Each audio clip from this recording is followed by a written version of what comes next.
So I get an email, how is that even possible? An avowed socialist ends up at a golf club with you on a sunny Sunday afternoon in Florida. Well, he's a friend of the Republicans that were in the group, and he's French. How can he not be an avowed socialist? In fact, he had all kinds of fascinating theories about how the immigration in France is actually causing there to be, it hasn't happened yet, but his theory is that there's going to be an accord of sorts in France between the French conservatives, as identified by Le Pen, and the communists. And the common denominator is militant Islam, that so many people are worried. It's an immigration problem, essentially.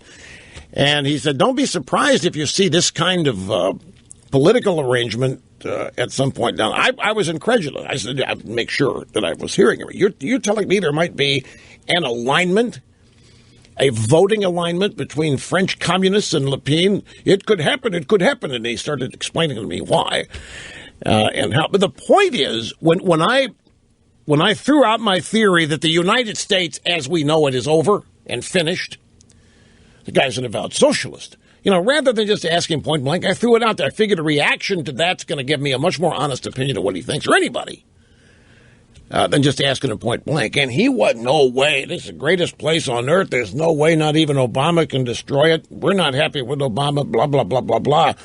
You need to have more faith in your fellow citizens. There are more of them than you know. This guy actually was speaking with more knowledge, or at least it sounded like he had a better understanding of American domestic politics than many Americans. And for all of his talk about being an avowed socialist, he said plenty of things that contradicted that. But it was the point of it all, when it got really serious, was the discussion of what's going on in the Middle East and what that really means for the United States and the world and America's role. And that's where his avowed socialist leanings surfaced. U.S., get out of there. Let those people have it out amongst themselves, and let's deal with what ends up after they all finish each other off.